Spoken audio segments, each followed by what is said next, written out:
السلام عليكم ورحمة الله وبركاته.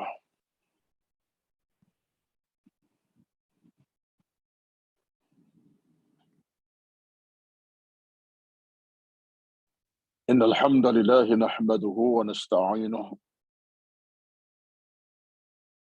ونستهديه ونستغفره ونعوذ بالله من شرور أنفسنا ومن سيئات أعمالنا. من يهده الله فلا مضل له ومن يضلل فلا هادي له.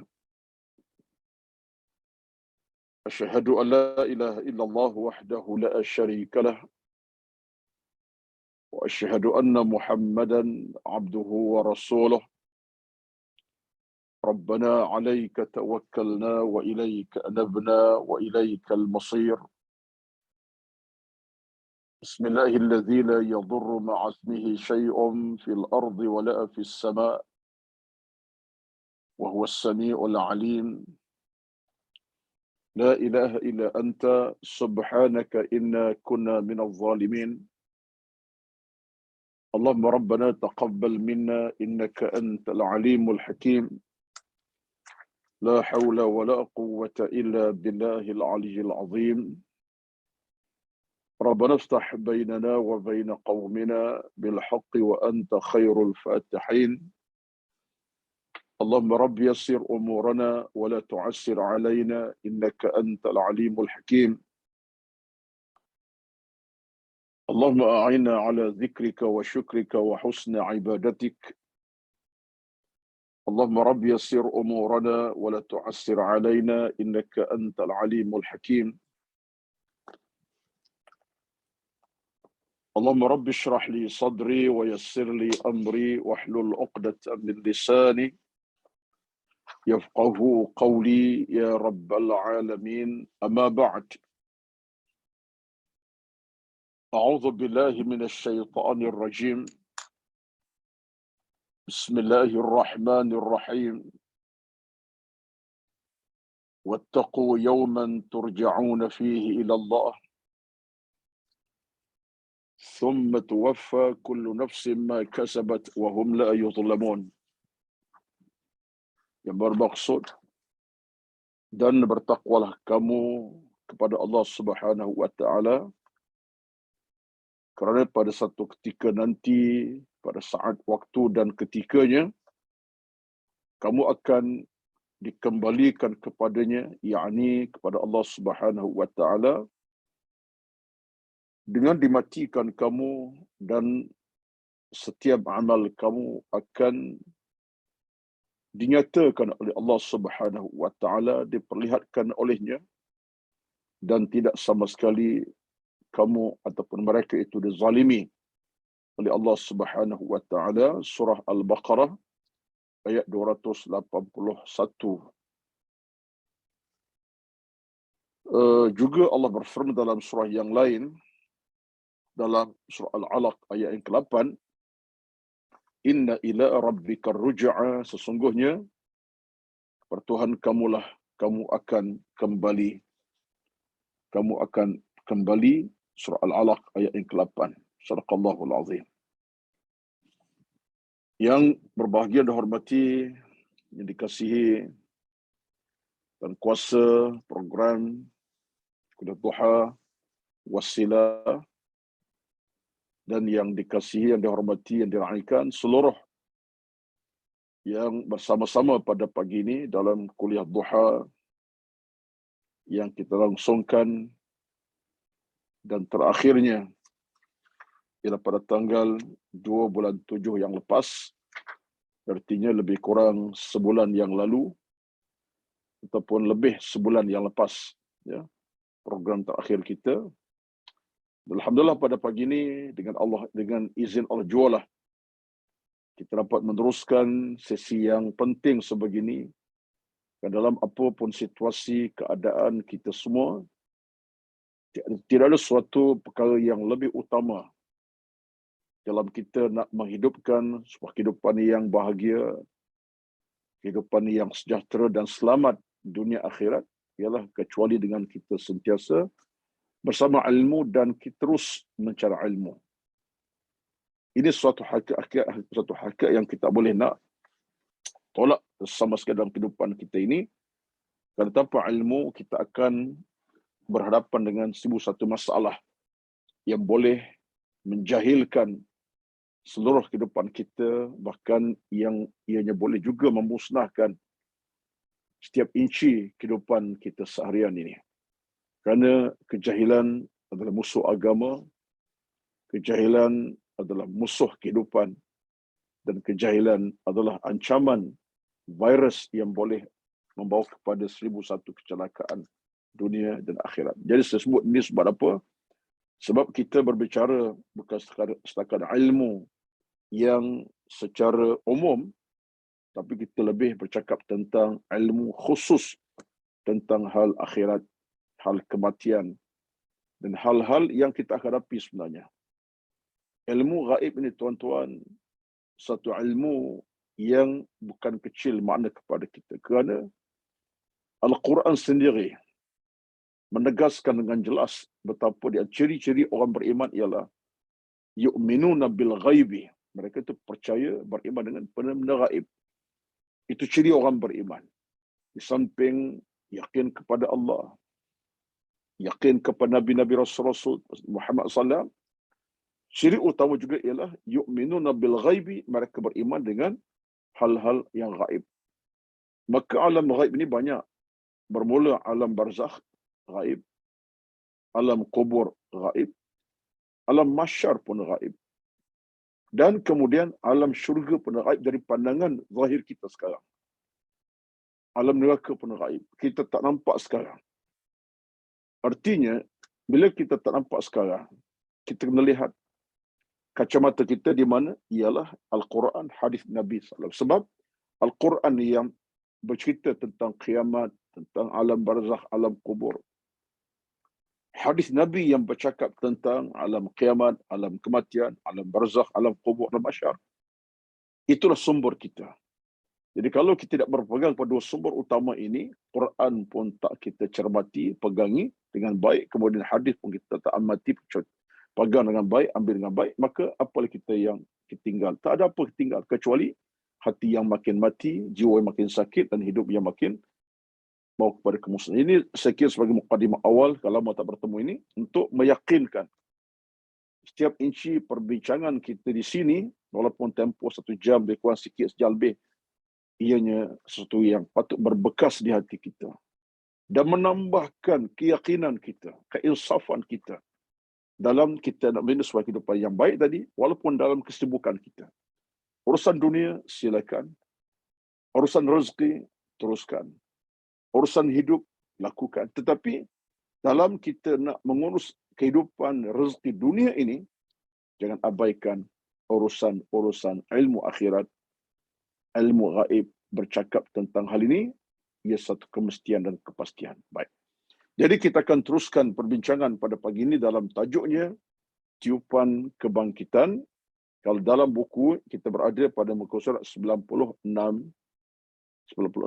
ya, Ili dah masukkan ya nasnya ataupun teksnya di paparan phone ke ataupun iPad tuan-tuan, komputer puan-puan semua. Alhamdulillah, mudah-mudahan kita dapat teruskan sesi kita pada pagi ini insya-Allah. Kehadiran pun dah meningkat insya-Allah. 23 orang. Alhamdulillah, syukur kepada Allah Azza wa Jalla. Baik. Tajuknya ialah Tiupan Kebangkitan.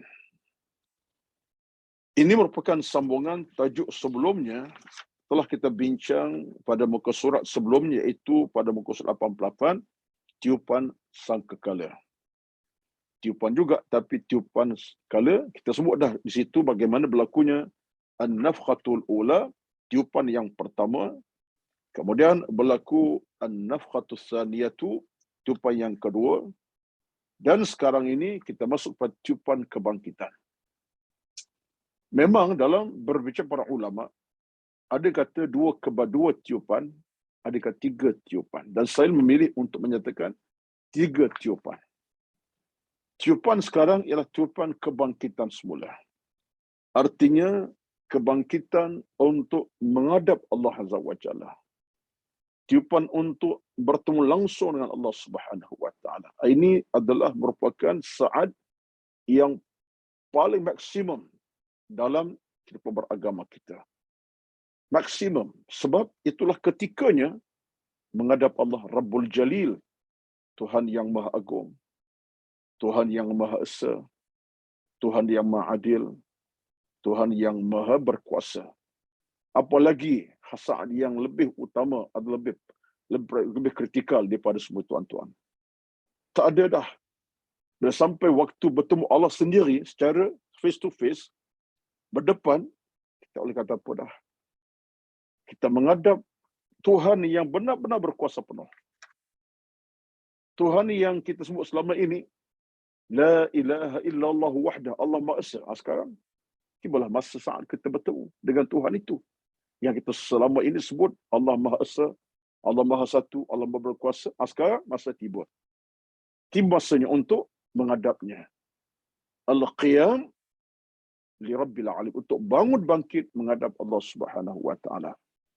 Itulah seorang tokoh dari kalangan para ulama kita salafun as-salih, iaitulah Dr. Muhammad Abdul Rahman Al-Ghuraifi, dalam tajuknya mengatakan kepada kita, suatu ulama zaman kita lah, beliau masih ada, seorang tokoh besar di Arab Saudi, banyak menulis tentang isu kiamat akhirat, menyatakan bahawa bila sampai saat kita dibangkitkan untuk menghadap Allah Subhanahu wa taala, ia adalah satu saat yang paling maksimum dalam sebuah perjalanan kehidupan kita. Kenapa? Pertama, kita akan bertemu Tuhan yang sebenar-benarnya, yang kita sembah selama ini, yang kita sebut Tuhan yang Maha Esa, Maha Berkuasa. Sekarang itu masanya. Yang kedua, kenapa berarti maksimum, tahap maksimum? Kenapa? Kedua, kita akan dihitung, dinilai, dihisab oleh Allah Subhanahu wa taala. Akan dihitung, dihisab satu persatu tentang amal kita, tentang ibadat kita, tentang kerja buat kita, tentang umur kita, tentang usia kita, tentang harta benda kita, dan semua urusan yang membabitkan kita dengan nikmat yang Allah pernah berikan. Itulah saat ketikanya Allah akan hitung balik nikmat-nikmatnya. Tiap-tiap apa yang diberi Allah itu Allah tanya balik. Dari sudut bab umur, dihabiskan ke mana? Tentang soal muda, waktu senang, waktu dalam keadaan kuat gagah, dihabiskan ke mana? Waktu saat kita ada kekuatan harta benda bagaimana kamu dapat, kemana belanjakannya. Semua perkara tanpa cuai. Itulah saat ketika yang paling kritikal, kata Al-Ghuraifi. Dan yang ketiganya ialah, kenapa itu saat yang paling maksimum dan kritikal? Kerana yang ketiga ialah Allah sahaja menjadi penentu kita ke syurga atau ke neraka kemudiannya. Jadi selepas bertemu Allah Azza wa Jalla, laluan kita ke mana? Tariqun ilal jannati wa tariqun isan. Satu jalan ke syurga, satu jalan yang lain ke neraka. Bila bermula saat itu, tuan-tuan? Selepas bertemu Allah Subhanahu wa taala. Ba'da liqa'i Rabbil Alamin. Selepas bertemu Allah, ketika itulah kata keputusan kamu, jalan kamu ke syurga sejahtera selama-lamanya. Jalan kamu ke neraka, kamu akan kecundang, kecewa, gagal selama-lamanya. Tengok tuan-tuan. Ini yang saya kira kalau kita tengok dalam imbasan secara penuh keinsafan, kita akan terasa betapa saat itu saat yang paling kritikal sebenarnya. Itulah ketikanya di mana hanya yang menentukan kita amal kita masing-masing. Banyak amal kita selamat. Sikit amal kita kecundang. Kata Al-Imam An-Nawawi rahmatullah, dengan amal yang banyak, laluan kita cerah bercahaya ke syurga. Dengan amal buruk yang banyak, laluan kita akan ke neraka, akan gelap gulitalah jalan kita. Tuan-tuan sekalian, di mana kita sebenarnya. Sebab itulah benda macam ni, mukadimah panjang ni. Kan saya baca nasnya tapi mukadimah panjang. Sebab saya ingatkan di saya, tiupan kebangkitan bertemu Allah itu adalah sangat kritikal sekali. Maksimum dah, sampai tahap maksimum dah kita. Tak ada jalan pulang dah. Nak lari ke mana lagi? Nak berhenti, tak nak bertemu, wajib bertemu. Nak bebaskan diri bertemu Allah, tak akan dapat bebaskan diri lagi. Tapak kaki kita akan terus bergerak menghadap Allah Azza wa Jalla tanpa berhenti. Derap tapak kita, tuan-tuan, akan terus bergerak maju ke hadapan. Tak akan berganjak ke belakang. Derap langkah kita akan berganjak ke belakang, kanan kiri. Kita akan terus bergerak ke depan menghadap Allah Rabbul Jalil. Ini saya paling kritikal yang kita nak kena bayangkanlah sekarang ini. Tiupan kebangkitan itu satu saat yang paling mencepaskan, insya-Allah. Setelah berlakunya dua tiupan sakala yang menandakan kehancuran alam dunia dan seluruh cakrawala, sekaligus matikan semua makhluk di langit dan di bumi. Kerana tiupan yang pertama kedua ini sebenarnya merupakan tanda kehancuran alam bumi dan dunia seluruhnya. Semua cakrawala, bumi, bukit, bukau, gunung, ganang, daratan, lautan, manusia, semuanya hancur lebur. Semua hancur. Termasuk semuanya akan binasa. Tak ada apa yang tinggal. Tetapi Allah Maha Kaya, Allah bangkitkan semula. Manusia hancur macam mana pun batang tubuhnya. Manusia bagaimana hancur macam mana pun keadaan tulang belulangnya. Bahkan bukan semanusia, semua alam ini. Termasuklah binatang yang dah hancur macam mana. Allah upaya bangkitkan kembali untuk dibawa ke alam mahsyar, disiasat oleh Allah SWT.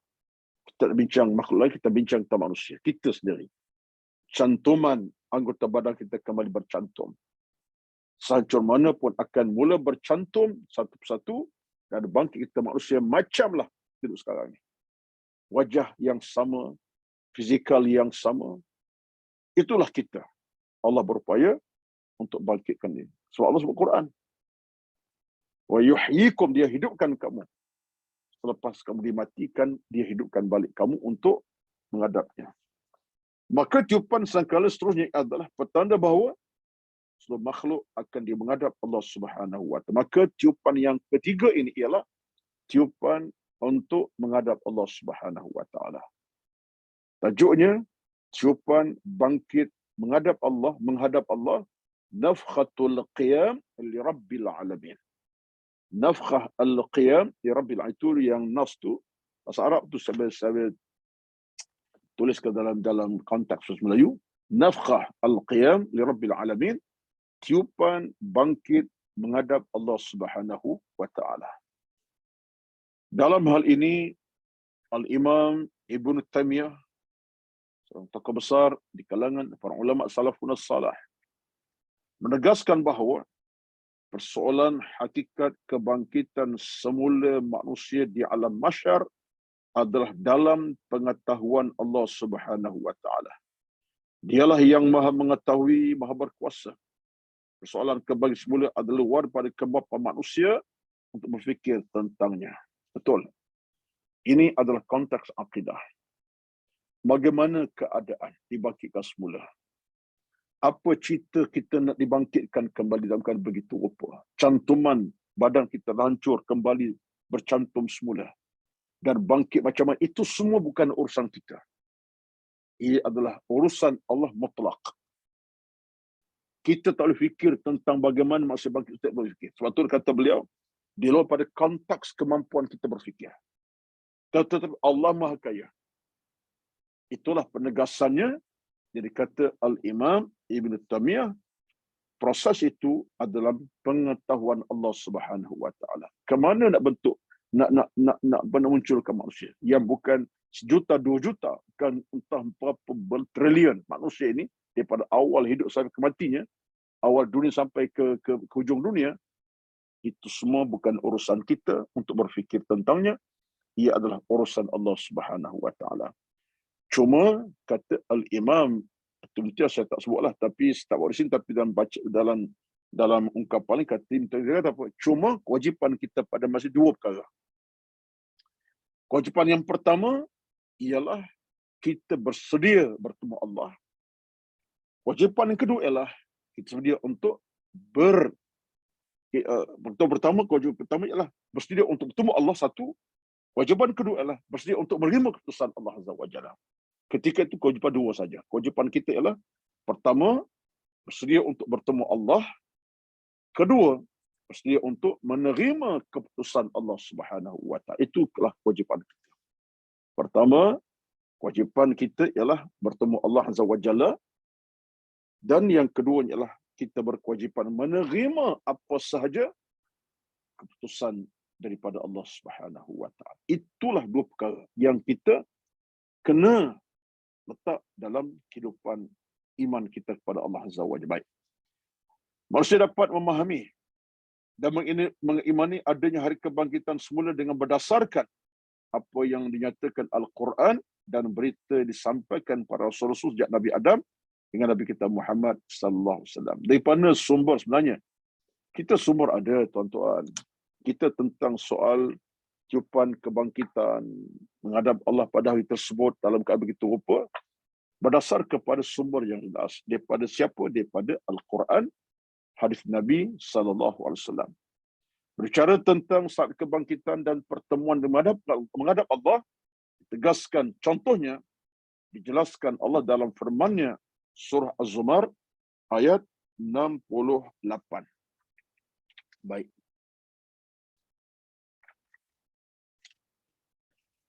Ya.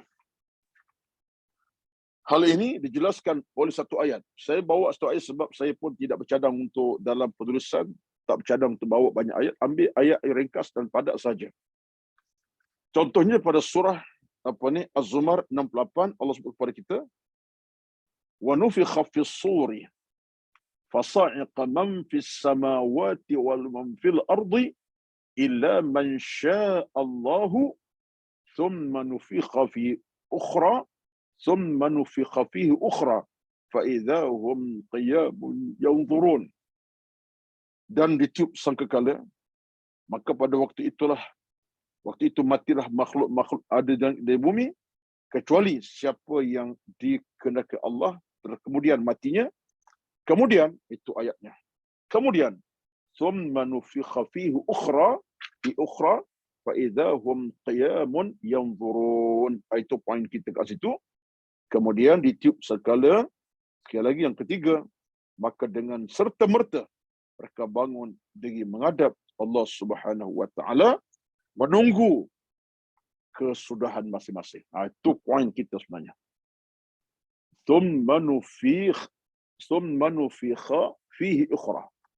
Thumma nufikha fihi ukhra fa idza hum qiyamun yanzurun. Kemudian berlakulah tiupan sekali lagi yang ketiga, dengan serta-merta mereka bangkit bangun, berdiri menunggu kesudahan masing-masing.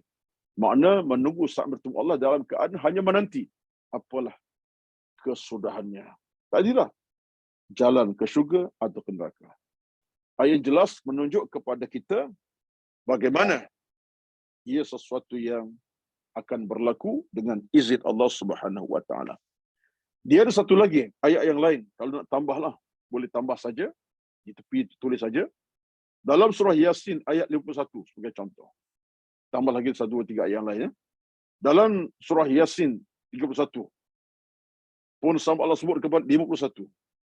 Surah Yasin 51 pun dalil yang sama Allah sebut kepada kita, wa nufikha fis suri fa idza hum minal ajdathi ila rabbihim yansilun. Yasin ayat 51, gambaran sama Allah sebut kepada kita dengan maksud yang sama, makna yang sama. Kemudian berlakulah tiupan sangkakala, maka semua mereka itu mayat-mayat, al-ajdatu mayat-mayat yang dah lama hancur lebur macam mana sekalipun, akan bangkit semula. Allahu Akbar. Yang dah lama mati Entah tak ada apa yang tinggal dah. Kulit-kulit pun tak ada dah. Dah tak ada dah. Hancur lebur. Semua jadi tanah. Semuanya akan bangkit. Bangkit. Bangkit. Allahu Akbar. Subhanallahal-azim. Macam mana kita nak gambarkan kehebatan Allah, keagungannya, kekuasaannya atas apa yang Allah sebut dalam Quran itu sendiri. Macam mana keadaan kamu sekarang, aku akan bangkitkan semula. Kita fikir logik akal kita lah. Katalah seorang pendosa, dia bercakap dalam nada tidak fahamnya tentang Allah punya kekuasaan, dia akan kata apa? Saya, kau dah mati, matilah. Saya buat maksiat pun kalau mati dah 3 hari, hancur badan saya. Kalau setahun, lagi tak nampak 20 tahun, 30 tahun, apa yang tinggal? Tak ada kesan apa dah. Dengan kulit-kulit hancur lebur, dengan tulang hancur. Selesailah urusan saya dengan Tuhan, dengan apa? Dengan kehidupan. Dengan kehidupan selesai. Apa masalah? Saya tak takut. Ya, sebab dengan mati selesai. Tak begitu rupa-rupanya. Anda bercakap dalam kerangka anda manusia yang tak cukup lengkap keimanan. Sedangkan Allah bercakap dalam kekeesaannya. Allah sebut kepada kita Al-Quran, وَنُفِخَ فِي الصُّورِ فَإِذَا هُمْ مِنَ الْأَجْدَاثِ إِلَى رَبِّهِمْ يَنْسِلُونَ. Allah bercakap lain. Allah bercakap, walaupun bagaimana kamu dah mati sekalipun, hancur lebur sekalipun, akan bangkit semula. Jadi kalaulah kita bercakap dalam nada kita punya akal semata-mata, yang begitulah, dah hancur-hancur lah. Tapi tidak. Maka siapa yang benar dalam ini? Siapa yang lebih benar? Siapa yang benar? Yang lebih benar Allah Subhanahu Wa Taala. Sebab dia tuan kepada kehidupan kita, dia ciptakan kita, dia matikan kita, dia boleh hidupkan kita kembali. Kita asal tiada, kemudian ada. Allah tiadakan balik. Apa masalah Allah adakan kita semula? Kita asal tiada pun, Allah adakan kita. Matikan kita, tiadakan kita. Apa masalah nak jadikan kita kembali? Tidak masalah. Kalau kita asal tiada diadakan, apa masalah Allah untuk adakan balik kita yang telah tiada tadi? Dia tak ada masalah apa. Jadi kita tidak akan menang selama-lama dalam kita berfikir atau logik akal kita, kerana menang yang benar dan menang Allah Subhanahu Wa Taala. Ini konteks penting tuan-tuan, supaya kita tidak boleh mendahului nafsu kita semata-mata berfikir. Tak boleh kita letakkan akal kita, menguas kita selama-lamanya. Tidak boleh. Dalam hubungan ini, kata Imam Al-Ghazali, letaklah dalam hati kamu deraja iman dan ilmu.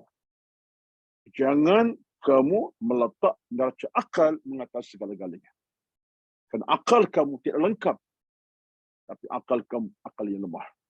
Tapi bila iman, ilmu berada dengan kamu, dialah kekuatan kepada kamu. Ini kata Imam Al-Ghazali. Kekuatan kita adalah ilmu dan iman. Ilmu, iman, kekuatan kita. Akal kita akan kuat selama-lamanya. Kita berfikir selapis. Tetapi lapisan yang kedua, ketiga tak nampak. Tapi Allah tidak. Allah letakkan satu hakikat jauh ke hadapan tentang isu kita, kematian kita dan kebangkitan kita semula.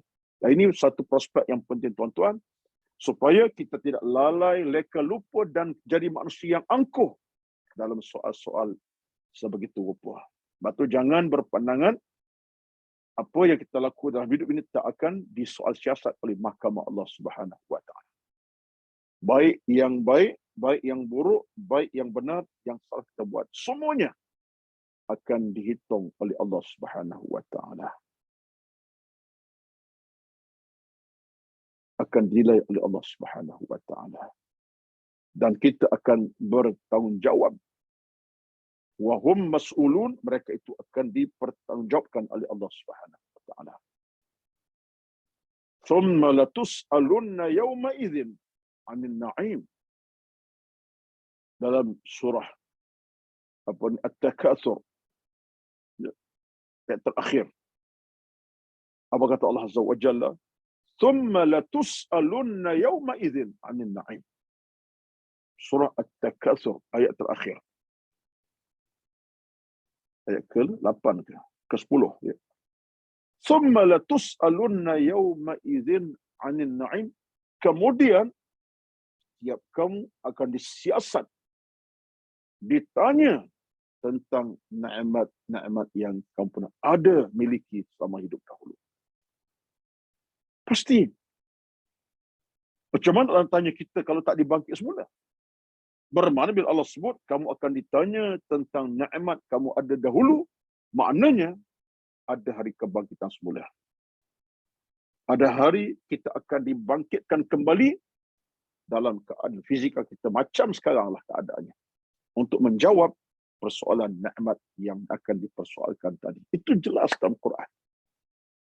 Di suatu golongan-golongan yang bersifat liberal ke, golongan yang bersifat free thinker macam-macam, golongan yang langsung tak ada agama ini, kemana kamu nak pergi?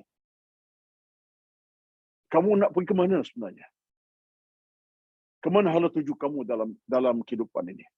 Sekadar hidup, kemudian mati, tak selesai. Sebab selepas mati, ada benda yang besar menanti kamu. Tapi kamu cakap dalam kadar, setakat kematian selesai. No. Patut orang-orang yang bersifat golongan free thinker, golongan liberal macam-macam, yang bersifat dengan akal pemikiran yang tak logik ini, tunggu dan tunggulah. Sampai masa kamu akan tahu tinggi rendahnya langit dan bumi, macam mana terbentang luasnya selama kami hidup. Bagaimana Allah punya kuasa di saat dia boleh meletakkan satu kenyataan hukum kepada kamu bila tahu masanya. Sebab kita tak boleh lari daripada itu. Dia sampai saat itulah kenyataannya. Waqifuhum, Allah akan tegakkan kita dan kita akan disiasat oleh mahkamah Allah Subhanahu Wa Taala. Ini satu pedoman yang penting untuk menyatakan bagaimana kekuasaan Allah itu kekuasaan mutlak, kekuasaan yang pasti, kekuasaan yang penuh, yang tidak boleh ditolak sama sekali oleh insan yang ada akal yang waras dan hati yang penuh keimanan. Tapi insan bila akal tidak waras, akal yang tak cerdik dan hati yang kotor, yang sakit, hati yang berkeladak, dia akan tolak kebenaran Allah. Akhirnya, sampai ketikanya, selayak mereka itu akan menerima bebanan seksaan daripada Allah Subhanahu Wa Taala. Baik tuan-tuan, itu kenyataannya. Cuma ayat yang saya bawa dalam kitab ini, fa innama hiya zajratun wahidatun fa idzahu bisayhirati, ini sebenarnya untuk menyatakan adanya perkara, iaitulah di surah apa ni? Sekejap. Surah An-Nazi'at ayat 13 hingga 14. Fa innama hiya zajratun wahidatun fa idzahum bisayhirati, menghidupkan semula tidaklah sukar, kerana berlakunya perkara itu hanyalah dengan sejeritan yang terbit daripada tiupan sekalian. Maknanya Allah sebut kepada kita bahawa nak ciptakan balik benda yang tiada. Apa masalahnya? Sedangkan ada benda yang tiada, Allah ciptakan. Langit bukit-bukit asal tiada, Allah adakan. Dah hancur, Allah boleh adakan balik. Samalah kita manusia, kita asal tiada, diadakan Allah. Ditiada kemudian, kematian, Allah boleh adakan kembali. Sebab ia tidak pelik bagi Allah atas kekuatan dan kekuasaannya. Cuba tengok di sebelah itu, muka surat 8, ada tafsiran. Para ulama berpendapat bahawa ini tentang tafsir ayat An-Nazi'at 13-19 itu, ada sebelahnya. Para ulama berpendapat bahawa tiupan yang dimaksudkan adalah tiupan skala yang ketiga yang akan menghimpunkan manusia untuk dihitung, dihisab Allah menurut suratan amal masing-masing. Para ulama berpendapat bahawa tiupan yang dimaksudkan dalam ayat inilah, ayat An-Nazi'at tadi 13-14, adalah tiupan skala yang ketiga yang akan menghimpunkan manusia seluruhnya untuk dihitung dan dihisab oleh Allah Subhanahu Wa Taala menurut suratan amal masing-masing. Pegang poin tuan-tuan ya. Kalau boleh gariskan. Bismillahirrahmanirrahim.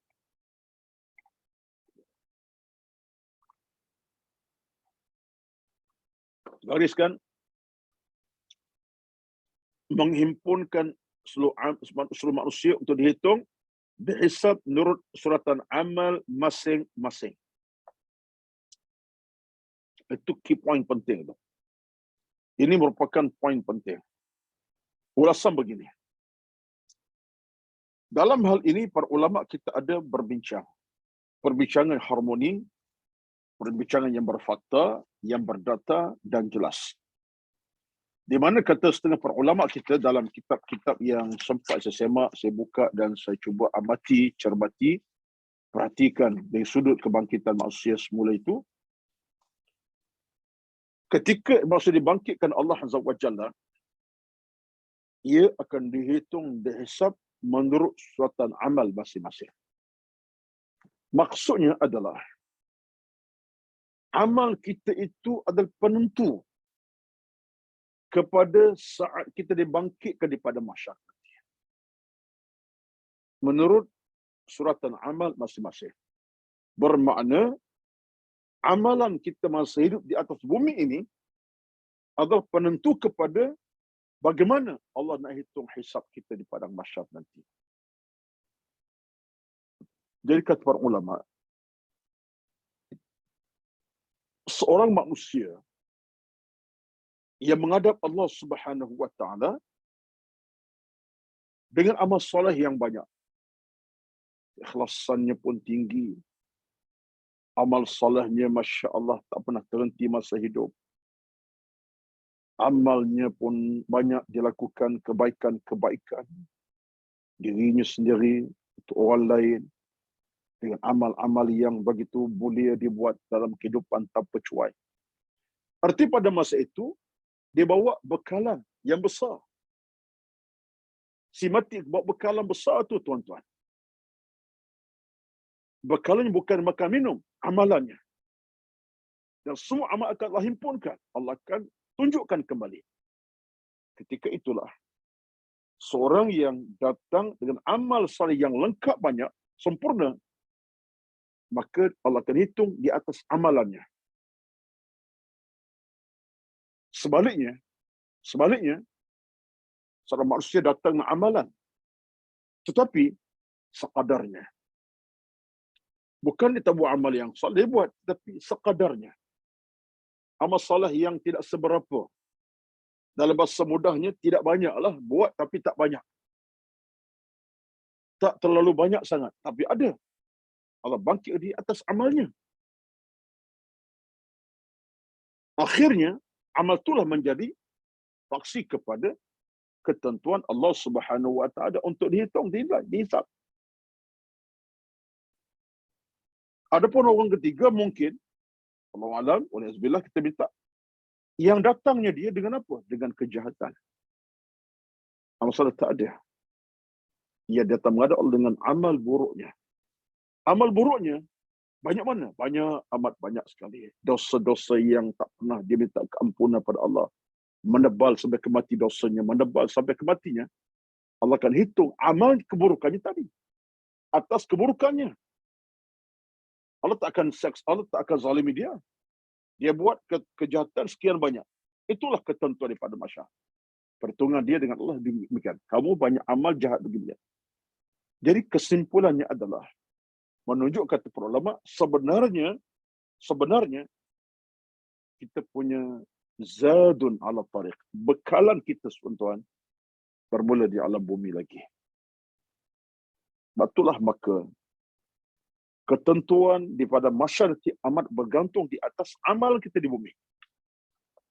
Allah tidak akan menyaksa hambanya kalau dia bersalah melebihi apa yang dia buat dosanya. Dosa telah menjadi musibah bagi dia. Allah beri hukuman dosa ataupun ancaman bersifat keseksaan atas dosa dia. Jadi maknanya Allah tidak akan zalimi hambanya. Kita yang zalim diri sendiri. Sebab pahala tak ada, amal saleh tak ada, yang ada dosa. Orang beriman pula, demikian juga sifatnya. Dah kamu datang dengan pahala yang banyak, selain Allah letak ke tempat yang tinggi. Tempat yang darjah paling tinggi dalam syurga. Sebab kamu datang dengan pahala banyak. Kamu pahala tak banyak tapi ada pahala. Tempat yang sepatutnya. Dalam syurga tapi mungkin bukan yang di bawah. Jadi ini semua menunjukkan apa di tuan-tuan, keadilan Allah Subhanahu wa taala. Keadil Allah Subhanahu wa taala. Dan terbukti bila sampai ketika masa Allah hitung manusia ini, Allah punya hitungan adil seadil-adilnya. Di mana kunci keadilan Allah itu? Di atas amal hambanya. Cuma Allah nak tambah lebih itu urusan lain lah. Tapi keadilan atas amal kita semua. So Allah tidak akan mengurangkan hak manusia atas amal masing-masing. Kalau buruk, timalah padahnya. Kalau baik, timalah kebaikan. Ini satu poin penting. Saya minta gariskan supaya kita nampak di sini betapa Allah tidak pernah zalimi hamba-hambanya. Dalam Al-Quran sebagai contohnya, Allah sebut satu ayat Al-Quran Al-Karim, boleh kita semak dalam Al-Quran. Allah sebut dalam satu ayat yang berbunyi walaysa bizallamin lil abid. Surah apa ni? Saya nak semak sekejap secara pantas. Walaysa bizallamin lil abid. Allahu akbar. Ingat-ingat dah tu, tapi kadang-kadang itulah kelemahannya. Okey. Dalam surah Al-Imran 182. Dalam surah Al-Imran 182, dia ada beberapa ayat sebenarnya. Tapi saya ambil ayat ini. Itu ayat surah Al-Imran 182. Allah sebut, "Dzalika bima qaddamat aydikum wa anna Allah laysa bidhallamin lil 'abid." Saya bawakan hujah keadilan itu di situ. Atas dasar amal masing-masing kita, Allah tidak akan zalimi kita. Maksud ayat ini begini. Al-Imran 182. Tuan-tuan ya. Al-Imran 182. Betul. Allah kata apa? Zalika bima qaddamat aydikum wa anna Allah laysa bidhallamin lil 'abid. Itulah yang telah kau bawa daripada amal tangan masing-masing. Tangan amal kamu telah beramal dengan tangan masing-masing. Masa dulu itu aku bawa kepada aku. Dan kata Allah, wa anna Allah laysa bidhallamin lil 'abid. Allah tidak akan zalimi hambanya walaupun seinci, walaupun sedikit. Allahu akbar. Al-Imran 182. Ada 4-5 ayat lain, sambil ayat tu dah. Ada surah Al-Anfal pun ada ayatnya. Tapi kita ambil 182 Al-Imran. Jelas tu. Dzalika bima qaddamat aydikum. Yang engkau bawa tu manusia, yang kau bawa tu dengan tangan masing-masing. Amal kamu itulah baik atau buruk. Itulah ketentuan aku. Allah tidak zalimi. Wa anna Allah laysa bidhallamin lil 'abid. Allahu akbar. Kita dalam hidup tuan-tuan kadang-kadang kita kalau ada kes-kes tertentu dengan manusia ke, penilaian kita tengok keadaan. Kalau orang kita sayang, kita kenal, walaupun dia bersalah, kita kata dia betul. Ya. Manusia akan merujah dengan kezaliman pada orang kadang-kadang. Orang tu dia kenal, dia rapat, dia pun orang kata dalam keadaan berhutang budi orang tu. Buat salah dia kata betul. Orang tu buat salah dia kata apa? Dia tak ada masalah, dia betul. Atas sebab orang tu kenalan dia. Salah macam mana dia kata betul. Itu manusia tuan-tuan. Siapa kita macam tu lah sebenarnya. Tak kira siapa. Anak kita buat salah. Anak kita bersalah, buat salah dengan babalah anak jiran sebelah rumah kita. Pasti ada kita buat salah, tapi kita akan kata, anak saya tak ada masalah. Anak saya tak pernah buat buruk macam tu. Anak kau lah tu, anak awak lah tu. So anak kita akan pertahankan. Walaupun anak kita bersalah. Itu manusia. Itu perangai buruk manusia. Tapi Allah tak begitu.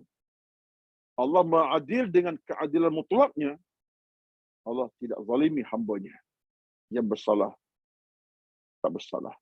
Yang benar, terus akan berkebenaran dan terus dibenarkan. Nah, ini satu konteks yang penting lah. Allahu Akbar.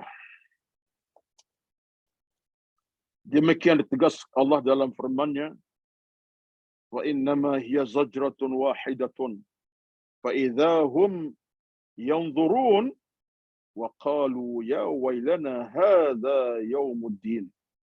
Ini tentang ayat tentang hari kebangkitan, tuan-tuan ni. Ayat tentang hari kebangkitan di hari akhirat nanti, saat kita bertemu dengan Tuhan setelah tiupan yang ketiga berlaku. Baik. An-nafkhah as-salisatu. An-nafkhah liqiyam rabbil alamin. Tadi apa ni tajuk dia lah, bertemu dengan Allah Azza, menghadap Allah Azza wa Jalla. Baik. Allah berfirman ayat seterusnya, fa innama hiya zajratun wahidatun fa idzahum yanzurun wa qalu ya wailana hadza yaumuddin. Surah As-Saffat ayat 19 hingga ayat 20. Allahu Akbar. Kebangkitan itu mudah, kan sesungguhnya ia berlaku hanyalah dengan satu jeritan suara sahaja, maka dengan serta-merta mereka semuanya bangkit melihat apa akan jadi. Dan pada saat itulah mereka berkata, wahai celakanya kami, ini adalah hari balasan, hari bertemu Allah Subhanahu wa taala. Allah menukilkan satu keadaan di mana manusia yang berdosa ni resah dan gelisah. Bila mana mereka lihat datang saja jeritan an-nafkhah, itu sangkala tiba-tiba bangkit semuanya.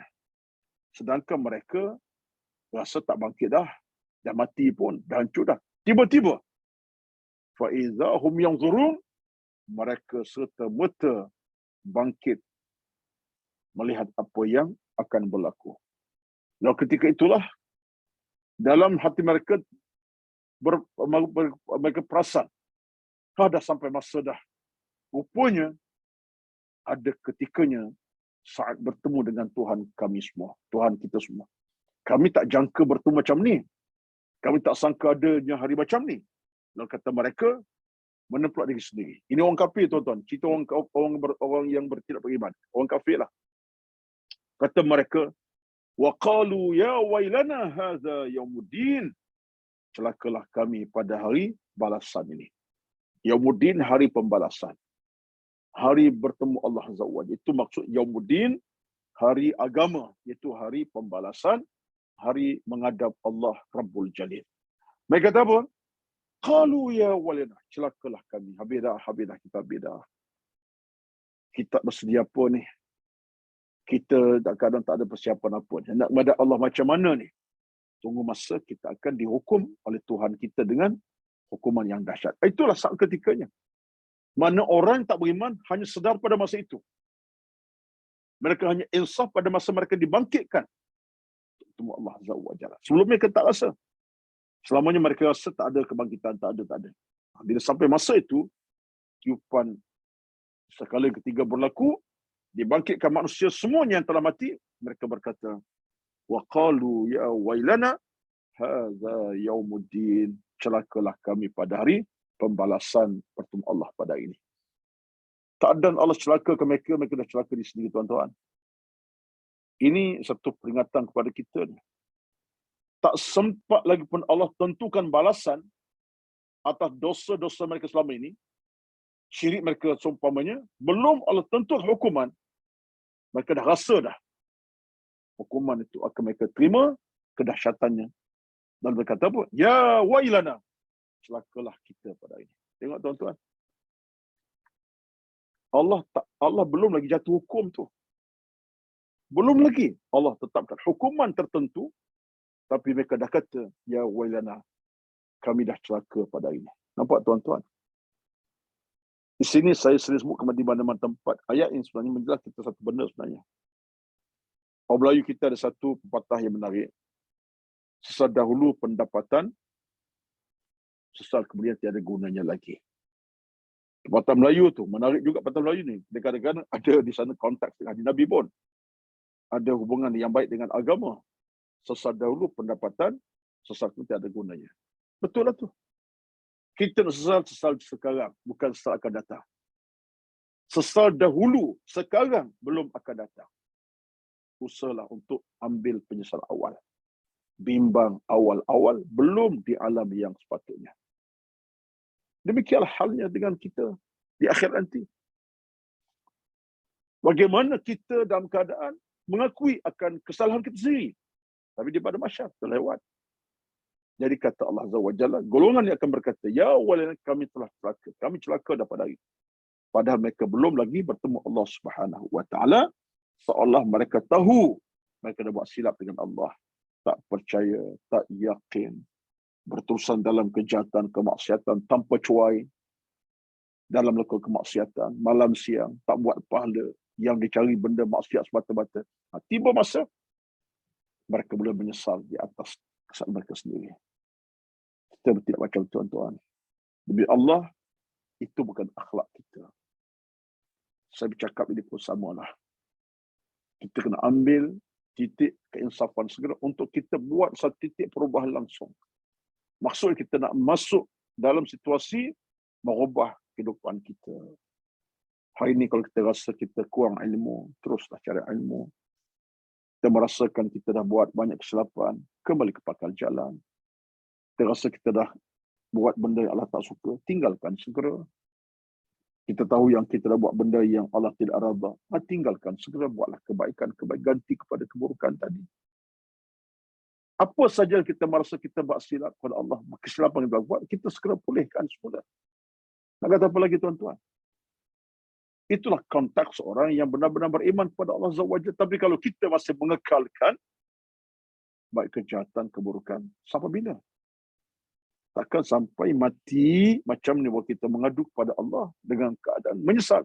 Ya wailana hadza yawmuddin. Celakalah kami hari ini. Tak apa dah. Apa keuntungan kita pada masa itu? Tak ada keuntungan, bahkan kekecewaan. Apakah kita nak mencipta kekecewaan daripada kemuliaan dan kemenangan? Tidak. Kita nak cipta kejayaan, kemenangan, kemudian belum berlaku apa-apa yang berlaku atas kita. Itulah isu ilmu agama, tuan-tuan, dia isu yang menjurus kepada persoalan betulkan kehidupan. Ilmu agama satu jalan yang betulkan kesilapan keadaan kita. Bincang macam mana Islam dan ilmu dan iman membetulkan balik. Bengkok macam kita, ilmu dan iman akan betulkan kembali ke laluan highway yang sampai penghujungnya itu ke syurga Allah. Itu falsafah lah, ya, baik. Kemudian satu lagi ayat yang mencerita tentang hakikat yang sama, lebih kurang ayat tadi. Surahnya surah Al-Qamar ayat 6 hingga 8, surah 54. Apa kata Allah Azza wa Jalla?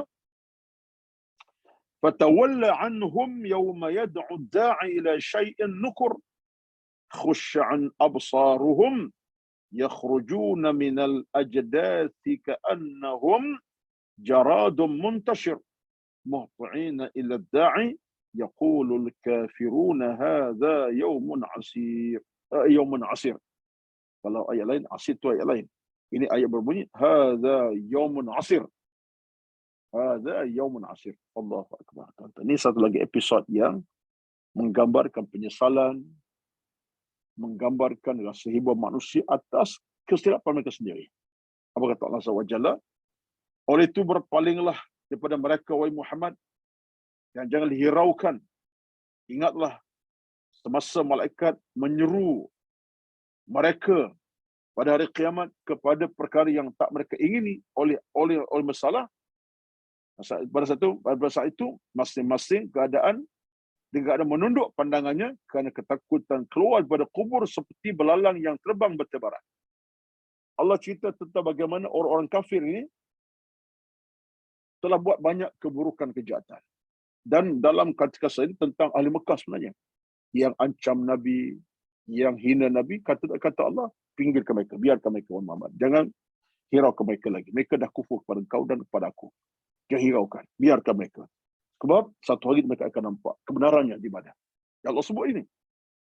Ingat, pada satu hari nanti mereka akan bangkit ke semula di padang mahsyar. Pada masa dibangkit itu, mereka akan berada keadaan tunduk pandangan. Khusya'an absaruhum. Dulu mereka angkat kepala, tengok engkau dengan kata-kata yang tajam. Sekarang, pada masa nanti, kata Allah, sekarang, ayat ini pada masa lah.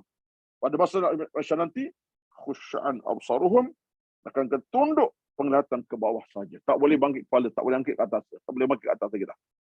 Kepala ke bawah, mata ke bawah. Keadaan mereka macam mana? Keluar dari kubur seperti belalang yang terbang bertebaran. Macam belalang keluar daripada sarang dengan ramai macam itulah mereka nanti. Keluar keadaan gopoh-gapah. Bangkit bangun mayat macam mana. Mereka lah. Situasinya gempar lah. Gempak dan gempar. Bangun daripada kubur keadaan huru-hara. Ini kata Allah. Situasi mereka nanti. Mereka itulah yang kufur.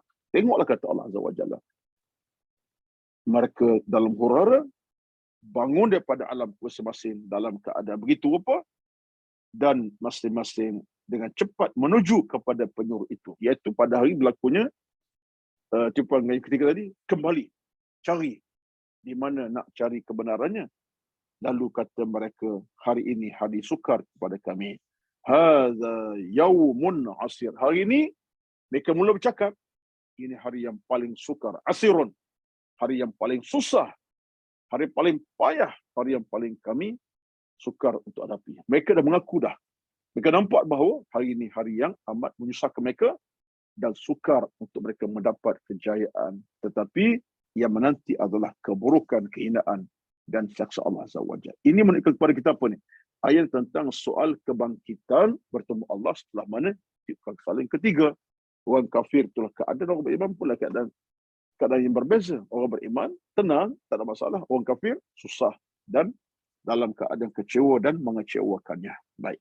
Itu selesai daripada sudut tajuk yang pertama, iaitulah tiupan bangkit menghadap Allah. Nafkhatun liqiyam rabbil alamin. Iaitu tiupan menghadap Allah. Baik, sekarang ni bila manusia dah bangkit di pada mahsyar, dah bangkit, sekarang cerita bangkit dah. Cerita kita sekarang ialah cerita tentang kebangkitan, hal al-ba'th, iaitu bagaimana kita mula dibangkitkan sekarang ni. Sekarang cerita bangkit pula tuan-tuan ya. Wuqu' al-ba'th, berlakunya kebangkitan semula. Masih berpecah kepada kelompok.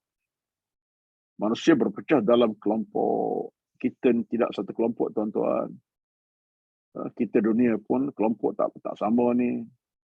Ada kawan kerapat sekelompok, kawan kerapat kelompok yang lain pula, tak kenal langsung kelompok yang lain. Kelompok orang kaya, kelompok miskin. Dunia macam itulah. Kelompok tu ada.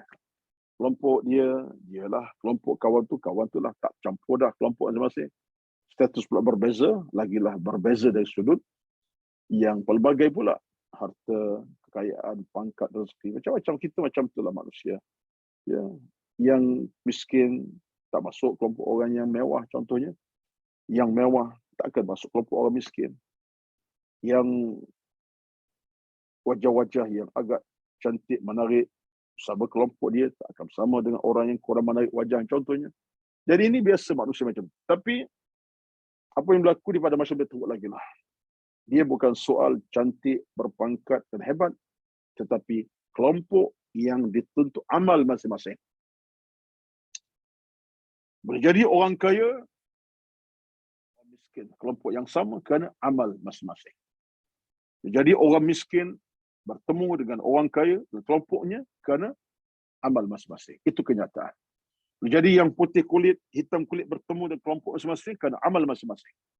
Kebetulannya macam itulah keadaannya. Yang kaya miskin kerana kelompoknya amal salah. Yang kaya pun ada masalah, yang miskin ada masalah. Ketika itu, dikelompokkan Allah menurut amal masing-masing. Bukan bangsa, bukan keturunan, bukan pangkat, bukan harta, tapi Allah kelompok menurut amalan.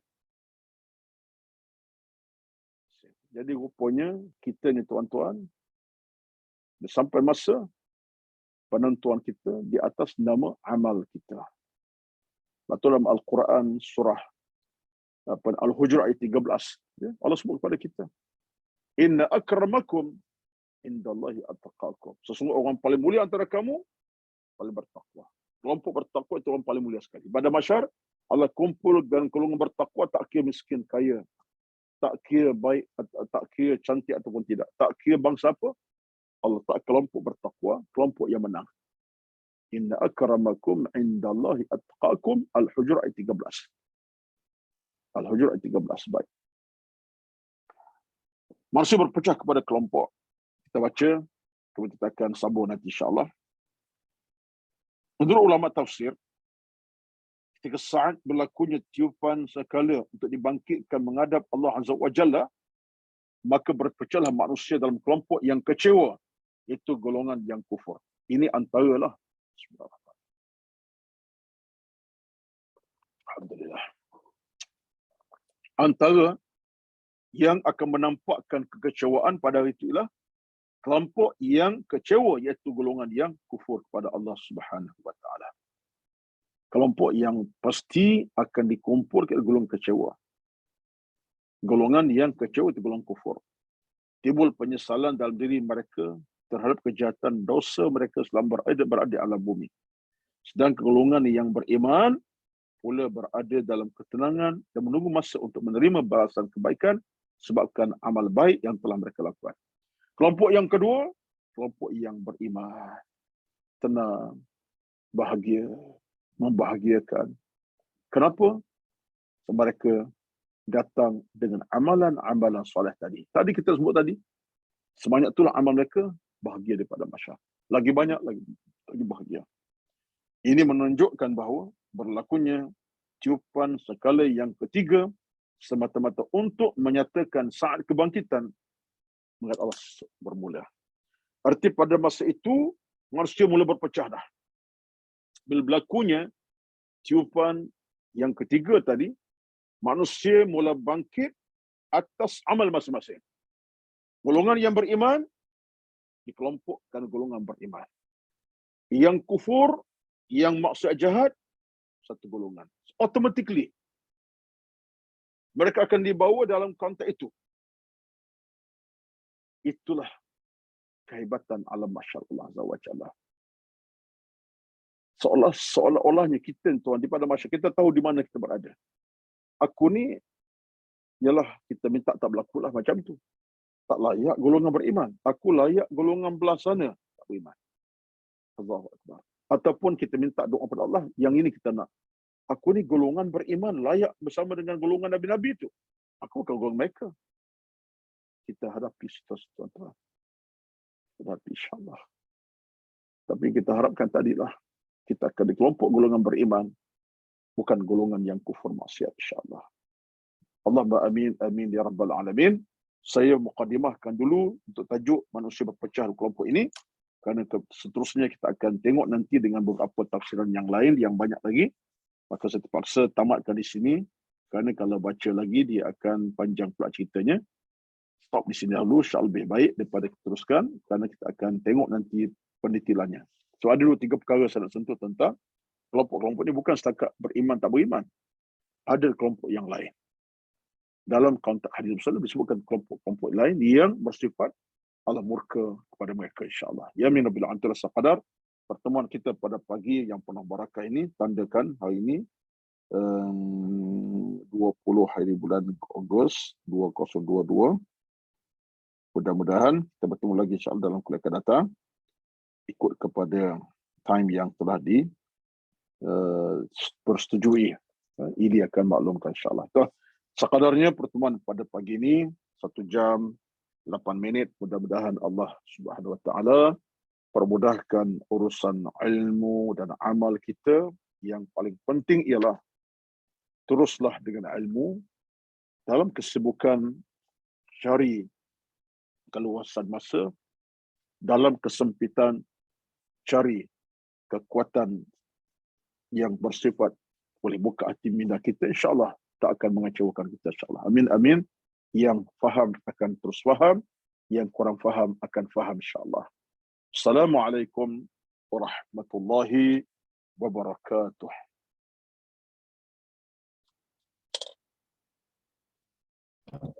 Assalamualaikum warahmatullahi wabarakatuh. Ustaz, masa ke untuk beberapa soalan kalau ada? Kalau ada insya-Allah tak ada masalah, boleh. Di chat tak ada. Saya akan buka pada tak ada di ruang chat. Kejap. Tak ada. Jemaah boleh unmute jika ada soalan.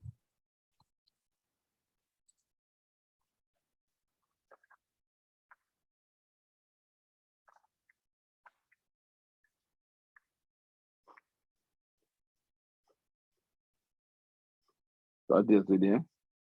Ya, Ustaz. Saya ada soalan. Ada soalan? Okey, boleh. Ya. Macam mana kita nak mengajar anak kita supaya takut kepada Allah dulu ke ataupun sayang kepada Allah dulu? Oh, pada anak sayang atau takut? Sebab ada orang kata kena ajar sayang dulu. Baik. Dia dalam soal, bukan saja anak-anak lah, tapi dalam soal kehidupan beragama ini, ya tak apalah anak-anak lah, soal nak letakkan aras tanda pertama, sayangkan Allah ke tidak ataupun takut Allah tidak, tengok keadaan. Kerana kedua-duanya perlu. Sayangkan Allah amat perlu, takut Allah juga amat perlu.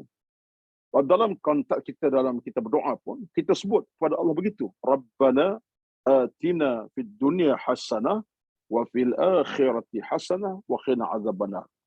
Ini perimbangannya. Kita tengok dalam konteks kita berdoa. Kita nak kebaikan dunia dan kita jauh daripada neraka. Itu doa kita tu dalam Al-Baqarah 200. Kita nak Allah berikan kita dunia yang baik, akhirat yang baik, kemudian neraka jangan sentuh kita. Jam yang sama kita nak kebaikan dunia dan tidak membawa kepada kejahatan akhirat baik. Maka dalam soal ini, tengok keadaan. Ada ketika masanya kita kena bentuk anak kita supaya sayangkan Allah Azza wa Jalla. Contoh, ini satu proses lah kita kena buat dalam konteks proses ni kita kena buat. Contoh kita dapat makanan, dapat minuman, anak kita nak makan benda-benda yang agak ya biasa orang anak muda sekarang ni, anak kita nak benda yang mahal, contoh kita beli contoh dengan harga sekian-sekian. Air sekelas tu mungkin harga dah puluh ringgit. Air kopi contohnya. Sebut rezeki ni bukan mama yang beritahu, tapi Allah yang beri. Mama hanya keluarkan duit, tapi rezeki air ni yang satu gelas kopi harga RM20 ataupun RM12 ni, kata sekarang kopi sekarang bukan harga RM20 lah sekarang kan. Apa tahu lah kan. Saya pun peminat kopi juga ya. Tahu sangatlah. Ya, RM10 satu gelas. Bukan mama punya. Mama beli tapi rezeki ni Allah yang beri. Mama dapat duit, Allah beri, kemudian dapat air. Jadi rezeki Allah punya, Allah beri. Allah ni maha kaya, sayang. Kalau Allah tak begitu, kita kelaparan selama-lamanya. Itu proses apa tu? Prospek sayang. Kita jemah bentuk untuk dia ingat Allah dengan sayang kasih Allah dia maha pemurah, maha pemberi rezeki, ekor segala Allah beri. Timbulkan rasa cinta saya dengan situasi macam tadi. Tak perlu dah berceramah. Abang Long, Assalamualaikum warahmatullahi wabarakatuh. Allah berfirman, tak payah. Kaitkan saja. Ini air segelas ni, mama beli tapi rezeki bukan punya. Allah yang beri. Duit mama cari contohnya. Bayangkan rezeki Allah punya, dan beri bentuk apa? Bentuk untuk lihat sayang pada Allah. Baik. Masa yang sama pula, kita mungkin bercakap dalam kerangka untuk anak tu takut Allah. Contohnya, anak kita agak lewat semayang. Yalah umur 7 tahun kita ajar dia semayang contoh. Tapi dia macam lengah-lengah contohnya. Sebut. Kalau kita lewat solat, Allah marah tahu. Dan bila Allah marah ni kita hidup susah. Timbulkan rasa takut pada Allah. Jadi dalam banyak keadaan, kita keadaan. Tengok situasi. Ada perlu kita sampai bentuk sayang. Allah ceritakan. Ada masa kita perlu ingatkan benda yang menakutkan, ceritakan. Jadi ini semua perlu kepada situasi keadaan tertentu lah. Tapi oralnya ialah metodologi itu jelas. Kita ingat pada anak kita supaya cinta Allah satu ketika, dan masa yang sama kita ingat anak kita supaya takut Allah satu masa yang lain. Digabungkan sekali melalui metod-metod yang tertentu. Jadi ini di antara saya rasa satu pengalaman jugalah dalam setiap kehidupan kita, ada pengalaman sendiri. Cuba terapkanlah. Cuma sekarang ni kadang-kadang kita tak terap mana pun, itu masalah kita. Anak makanlah. Bila kita sebut anak kita rezeki Allah beri, Allah yang beri, Allah yang kurnia. Itu masalah kita. Patut kita beri terjemahan secara macam supaya anak kita faham. Air teguk pun Allah yang beri. Allah pemurah dengan kita. Biar dia nampak Allah tu Tuhan yang patut dia cinta sayangi. Dia buat silap sikit, sebut Allah marah kita. Kalau Allah marah kita, nanti Allah tarik rezeki. Kita patut ambil. Tapi kalau kita gagal nak bina situasi tadi, jangan salahkan orang lah. Kita yang gagal. Jadi kita kena belajar dan belajar. Maka pentas ilmu lah penting. Bila ini soalan macam tu, saya yakin datang daripada keinsafan hati masing-masing. Kalau kita tahu, kita belajar ilmu, kita terjemah. Baik untuk keluarga, untuk anak, bahkan untuk kita sendiri. Maka terjemahkanlah dalam bentuk yang paling terbaik Dalam suasana kita lebih tahu anak kita bercakap macam mana, cara didik macam mana. Itu hak kita lah. Tapi anak kita tak ceramah lah, tak payah. Tapi kita beri secara tak langsung, indirect pada anak kita. Satu perkara yang dia boleh fikir dan faham. Kaitkan dengan Tuhan, baik soal rezeki ke soal apa saja. InsyaAllah mudah-mudahan semua itu dapat kita garapkan. Sama kalau kita boleh garapkan bersama suami isteri. Jangan mak saya buat kerja. Mama saja, ibu saja. Ayah mak, ayah sekali. Bapa sekali. Abahnya sekali. Kalau kita hanya sebelah pihak saja, masalah kita. Garapkan kedua-dua untuk bergerak dalam satu metod yang satu, matlamat yang satu. Wallahualam, itulah jawapan saya kepada soal ini tadi. Wallahualam. Terima kasih Ustaz. Ustaz ada satu soalan lagi di chat. Boleh ke Ustaz? Ya, bolehlah satu lagi. Soalan dia, Assalamualaikum Ustaz. Macam mana Salam. kita nak istiqamah mengajak pasangan untuk sama-sama menuju bahagia akhirat? Kadang-kadang pasangan kita tidak sama tujuan akhirat tu dengan kita. Mula buat kita rasa sedikit kecewa dan terkilan. Macam mana kita nak sama-sama ke arah yang lebih baik? Dia begini. Penting sekali kalau kita sudah ada kesedaran beragama. Pasangan kita masih belum ada kesedaran beragama. Ya, itu hakikat. Seorang manusia kadang-kadang tidak sama dalam banyak keadaan. Isteri rajin beribadat, suami agak pemalas sikit. Kadang-kadang suami rajin beribadat, isteri pula agak tak berapa nak rajin. Itu antara lumrah kehidupan dunia. Tetapi terbaiknya rajin, semua rajin lah. Terbaiklah. Rezeki macam itulah. Sebab itulah hidup ini kalau dapat kita satukan dua orang dengan hubungan yang baik, menurut agama tak ada masalah. Isteri ibadat terjaga, suami terjaga, isteri rajin belajar ilmu, suami pun sama-sama naik dalam konteks ilmu. Tak ada masalah, tapi dunia tidak begitu keadaannya. Bagi saya, untuk hal ini, kalau takdir suami, katalah isteri bagus, sebab ini dalam konteks perbincangan wasilahnya, yang ramai isteri.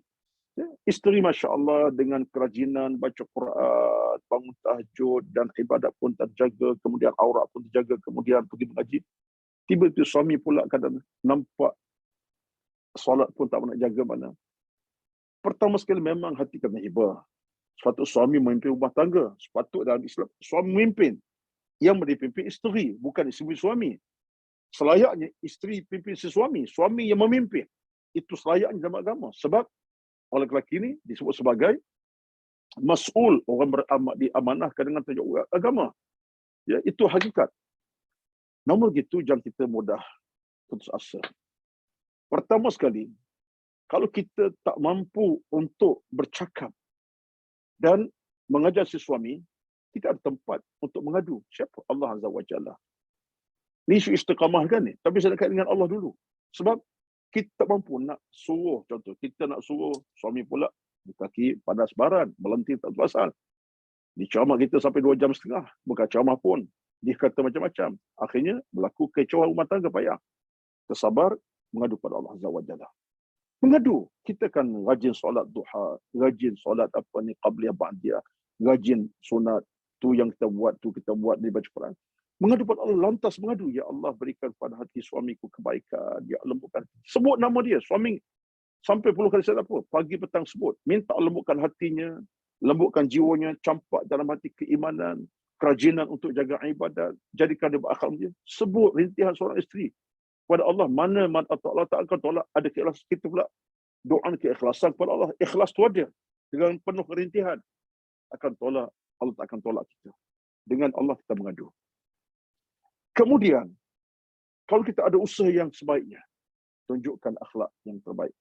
Kadang-kadang kita tak perlu bercakap banyak, tapi tunjukkan akhlak depan suami, itu akhlak terpuji. Bab baca Quran, tunjukkan. Bukan kita riak, tuan-tuan. Kita dalam hubungan, saya tak bagi riak. Satu amalan, tunjuk sebagai apa? Untuk suami faham.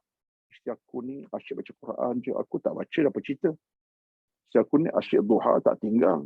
10 pagi duha, semalam 9 duha, ini 11 duha. Tiap hari aku tak.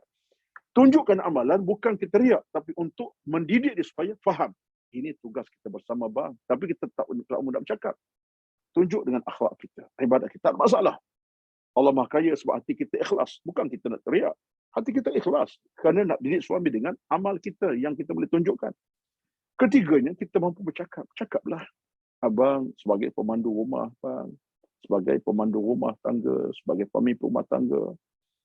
abang sebagai komando kepada hidup saya untuk keselamatan. Tak boleh ke abang kita berubah sama-sama? Saya dulu jahil juga. Saya dulu bukan orang baik pun, tapi saya mengaji. Jom abang kita mengaji sama. Jadi usaha.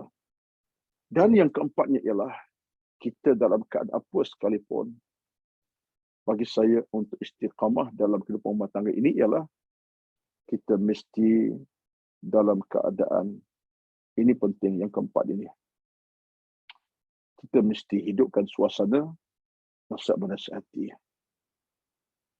tegur-menegur, tegas dalam soal menegur. Dengan maksud yang lain, jangan abaikan teguran dan tengok benda yang tak kena. Walaupun sampai tahap kita mungkin berbalas tengkar, tapi kerana agama kena perhatian. Tapi peringkat keempat lagi, yang 1, 2, 3 amalkan. Yang keempat ini, tegur dengan tegaslah. Kalau suami kita buat kesalahan yang melampau, yang membawakan dosa besar, itu tak boleh diam dirilah. Baik. Jadi saya rasa dalam hal ini, apapun cerita kita, teruskanlah usaha yang kita mampu buat. Mudah-mudahan ada di hujungnya kemanisan menanti, tidaklah selama-lamanya kekecewaan. Kerana di hujung terowong ada cahaya menanti, insyaAllah. Kita masuk terowong gelap, di hujung ada menanti cahaya yang akan menyuluh jalan kita kemudian. Itu yang kita kena faham.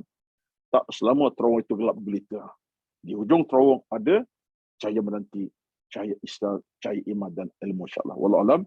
Sekian, wassalamualaikum warahmatullahi wabarakatuh. Itulah ini sekadarnya. Cukuplah sekadar untuk hari ini, insyaAllah. Bismillahirrahmanirrahim. Alhamdulillahirabbil alamin. Wassalatu wassalamu ala sayyidina Muhammad wa ala alihi wa sahbihi ajma'in. Allahumma inna nas'aluka ridhaka wal jannah wa na'udzubika min sakhatika wan nar. اللهم إنك عفو كريم تحب العفو فاعف عنا يا كريم. ربنا آتنا في الدنيا حسنة وفي الآخرة حسنة وقنا عذاب النار. وصلى الله على سيدنا محمد والحمد لله رب العالمين. والسلام عليكم ورحمة الله وبركاته. Waalaikumsalam warahmatullahi wabarakatuh. Jazakallah khair Ustaz atas pencerahan perkongsian hari ini. Jumpa lagi insyaAllah. Terima kasih Ustaz. Terima kasih semua. Okay, sama-sama. Okay, Assalamualaikum.